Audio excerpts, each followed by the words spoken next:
What's up, everybody? Welcome back to Keeping It Keilan. Today, I'm joined by my roommate and comrade, Mr. Noah Boink. Hello.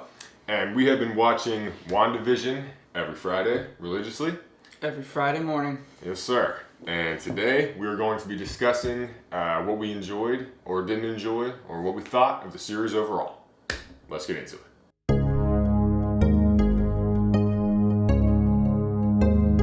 And this will contain spoilers if you have not watched the series yet. Yes, that is true. Definitely spoilers. So, first and foremost, I would say that the coolest thing about WandaVision is just the overall format of the show. Like the fact that they start with the whole idea of each episode being a different era in sitcom history, and then slowly that becomes not just a hook, but an actual part of the story, and then it gets crazier from there. Like, I like that a lot. I really like that. The thing I liked most was that we got to see more of, just the sheer power that Wanda has. Like, she can control a whole town without even thinking about it, because she doesn't even know that what all she is doing. Right. For the majority of the show, she did not realize what was the full extent of what was happening. Yeah, and I think not just her power, but her character was explored. Yes. Way more than a movie ever had the opportunity to do. You know, and just all the stuff with her grief was, I thought, really, really powerful. Because, we see her grieving when her brother dies in Age of Ultron, and we do see, when she loses Vision, but we really never get, she doesn't have ever enough screen time to really explore how she's really feeling. Right, exactly, because she's only ever been in Avengers movies where she's not even in the main 7 characters. Exactly. So she's always been a supporting character till now. So, yeah, and I've always liked her. Even before this, I thought she was a great character. She in the MCU, she's a really cool character. And I'm really glad that they decided to make this show based around her, to where we get to explore more of A, how she's feeling, and B, who she is as a person. Right. And yeah, so we get a lot more of who she is as a person. We get a lot, more character for Vision as well. He becomes much more comedic in WandaVision. Yes. That was something I didn't quite expect. I mean, even just outside of when they're in the sitcom world, he just kind of gets he's just a little quirkier. He's becoming more human, which is kind of cool. Always learning, always evolving. With Vision, I really liked how they just how he progressed to become more knowing of what is going on, because he found out that he could snap him out of it without even trying. He was just trying to calm somebody down. Right. And so he was like, "What?" Yeah, Vision was smart. It didn't take him too long to catch on. I thought some of the best scenes were when people, sometimes it's Vision, sometimes it's someone else, when they're kind of just realizing what's happening, but also not. They're kind of catching on to something. Something's going on, but they don't know what. Yeah, who was it who had the single tear or whatever? What was it? Was it his coworker? Oh yeah, wasn't it at the office? Yeah. And that reminded me of Get Out, which was a very similar type thing where everyone's in this perfect town, but really there's something crazy going on.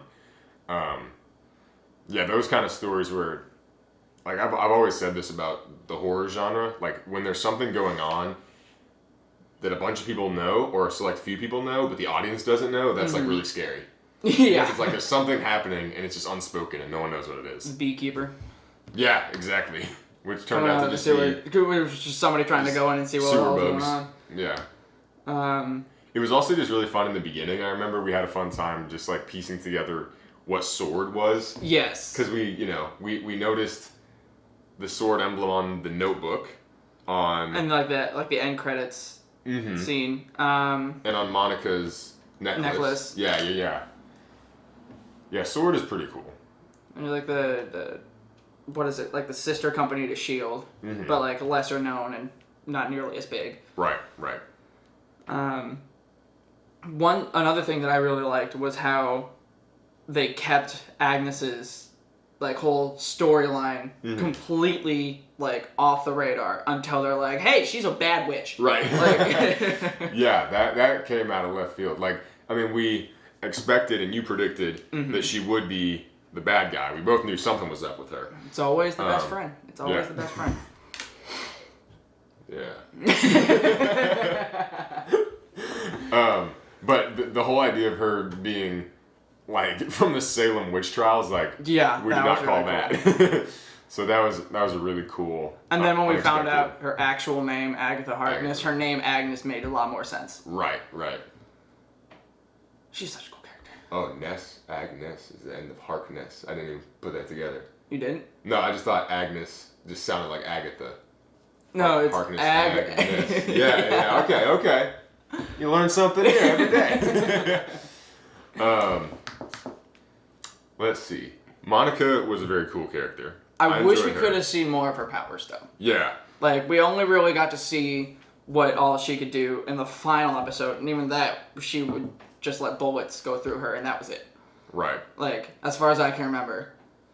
So I read a little something, and I don't know how much is true or what's just speculation, but that the final episode, the finale, was sort of changed last minute because like the powers that be said we don't want anything super crazy to happen in the finale because the mainstream movie audience wouldn't be in on it. Mm-hmm. Like, they're like tie into the multiverse of madness, but don't do anything that you wouldn't understand the movie if you haven't seen it.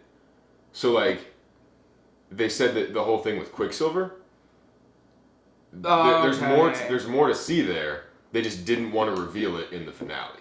So they do say that they're going to use Quicksilver again? They haven't outright said that. I'm really hoping so. Yeah. Because Ralph Boner was a bit of a letdown for me as a Quicksilver fan. I read something where it was a letdown for everybody. Yeah.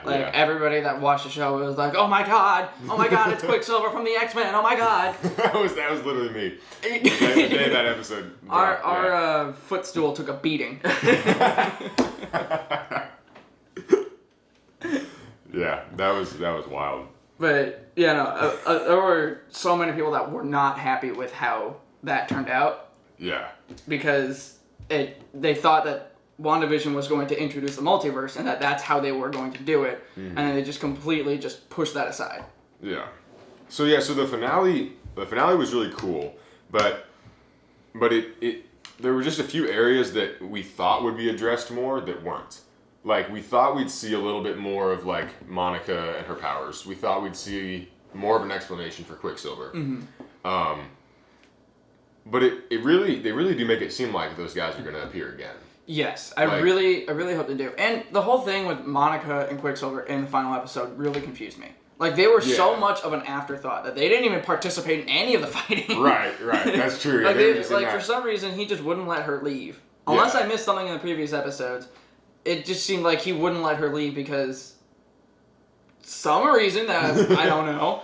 I guess because he worked for Agatha and he knew Monica was going to try to help Wanda, so he was just like keeping her in there. But like, it was very, like you said, it was very much an afterthought. Like, it wasn't. Mm-hmm. The two of them just kind of in that finale were just kind of reduced to they don't leave the house. Extreme background characters. Yeah. And we don't know what happened to him either. We don't know what happened to Quicksilver after everything went back to normal. Mm-hmm. So, yeah. But with the multiverse of madness happening, with Wanda being in that, and with some of the original Spider-Man heroes and villains returning for No Way Home, it is very possible that we'll see the X-Men universe sort of. I really hope so, because the X-Men universe is really cool. Yeah. Really cool thing that I think the MCU would love to explore. Mm-hmm. Mm-hmm. Like, I think it would work out really well. Yeah. And for me, since I do love the X-Men movies and I do love the MCU, one of my biggest concerns was that if the MCU did bring in the X-Men, it would sort of like change the sort of tone of the X-Men movies because they kind of have their own feel. Yeah. But I feel like there's ways to keep it the way it was. Like, well, if it's the multiverse, it doesn't really have to fit in. The thing is that Marvel does a really good job at creating those, like, their very own feels with the different movies. Like, for most of the MCU right now, it's just all Avengers. But then there's, Doctor Strange. Very serious, a little action, but very, very, like, a very good movie. Right. And then there's Guardians of the Galaxy. Lots of action. Yeah. Hilarious. Yes, and a visual spectacle. And which does not line up with how the Avengers are normally. Right, Like, there's a few, like, little funny quotes and everything, but most of it is just serious and action, and Yeah. So I think that if they do bring in the X-Men, I think they'll be able to sort of replicate that. Yeah. I agree. I think the MCU has it does a good job of creating different feels for different movies, but I also think that there's sort of a Marvel like signature. I don't know how to say it. I think I do know what you're talking about, though. Like you're watching a Marvel movie. Yes. Like there's like a certain level of like humor and world building and action that is very signature to Marvel. Mm-hmm. Like no matter where in the MCU it is. And the X-Men, they have their own thing where their humor and their action and their world building is sort of different. And so I just hope that if they do start merging worlds and doing the multiverse, my only hope is that they give those characters their own identity. Yeah. No, I totally agree on that. Yeah. But back to WandaVision. Yes. Okay, so let's just talk characters. I mean, we talked about Wanda, we talked about Quicksilver and Monica. Vision. What do we like about Vision? Well, we said that we liked how more of a comedic and more of a person he became. Much more human. And then there's the new Vision, who I like to call Blindside, because it's like the opposite of Vision. Genius name. Yes, yeah. And I'm very upset that they didn't use that name. Yeah. Anyway. Why call him Blindside when you could call him White Vision? Yes, I mean, White Vision is just so intuitive, and it really encapsulates the character as a whole. It's true. I think he's really cool. I think he looks really cool, and I miss the galaxy eyes. Yeah, I was about to say that, the nebula eyes are really, really cool. But we say a lot, don't we? We do say All right. We synchronized our ums there. I almost said it again. I almost did too, but we caught ourselves. But, White Vision is a very cool character, and I wonder where he's going to come in later, because because he's not part of Wanda's whole thing. So he can go off on his own, which he did. So he's probably going to pop up somewhere else. Right. And yeah, they definitely, with the final speech that they had together, they definitely made it seem as though they would be reuniting at some point in some fashion. And yeah, I like that. And now that he has all of the same memories and experience as Vision, because they did the ET transfer, I wonder how that's going to affect Wanda. Because essentially at this point, he's just Vision again, but white. Yeah. And he has all the same powers and everything. He just doesn't have the Mind Stone. Right. And the whole like the ship paradox is really a great analogy for this, and it makes you wonder, like, is that Vision? Like, if Wanda found that guy, White Vision, as he is, do they need to change anything to make him normal Vision? Or because he has the memories and because he has the body, is he Vision? Ooh. Like, does he have a soul? A strange thing just popped into my head. Yeah, tell me. So, this whole new Vision was fabricated from Wanda, like 100%. The Vision that we see throughout the series. Yes. Like the red Vision, the normal Vision. Yes. The only, he doesn't have any of his own memories. He has the memories of Wanda. Right. That's true, because from the first episode, they don't know, or he doesn't know where so they then, came from. Does that mean he transferred Wanda's memories into the Vision? Into the White Vision? Yes, because, or at least he was somehow able to access Vision's memories, because when you see it shows the different scenes. Those are all scenes that pre-WandaVision Vision lived through. Well, yeah, but how did he get those, though? Because that's not real Vision. He doesn't have any of his own memories. He just got the ones that Wanda gave to him. Right. That's a good point, actually. I didn't think about that. I didn't think about it till just now. Yeah. Huh. Like, how does he... Maybe... Because I think, if I'm remembering correctly, there was one scene where you could see, the stone being taken out of him. Mm-hmm. Vision died through that. Like, even after that. So there's no way he could have seen that happen. So that's Wanda's memory. Right. That's true. Interesting. Yeah. We got a lot more to explore there. Yeah. Not a lot of time left. I mean, there might not be a concrete explanation for that. It might just be sort of a visual representation of restoring Vision's consciousness. Yeah, Visionhood. Yeah. Yeah, and then of course, Agent our favorite character. Agent Wu. You knew he was coming. I already knew. Yeah. And also, we just realized last night he's an Aquaman. Neither of us knew that. And the after credit scene, so he might be playing a bigger part in Aquaman too. Yeah, because he has to help Black Manta or whatever. But Agent Wu, best character arc in the entire MCU. He went from just being an officer for Ant-Man while he's on house arrest to becoming higher up in the FBI, taking care of Wanda and this whole anomaly with the teaming up with Sword. He's a funny guy. I like him. Yeah. I think one of my favorite moments was in the finale when he's like, I'm going to have my guys here in under an hour. And then the dude's like, you're bluffing.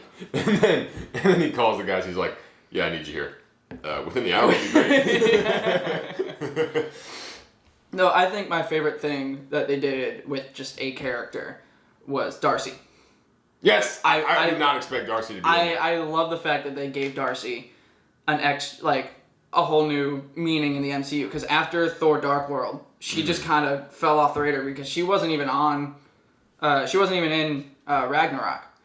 Right. Yeah. No. I really like the original supporting characters from the first two Thor movies. I thought they were all funny. Like, I liked them a lot. Yeah, and so I'm really glad that they gave her a new thing to be in and gave her more of a character in this one and in WandaVision. Yeah. No, the MCU does a great job with being cohesive with those side characters and bringing them back. I always like that when they do that. Yeah.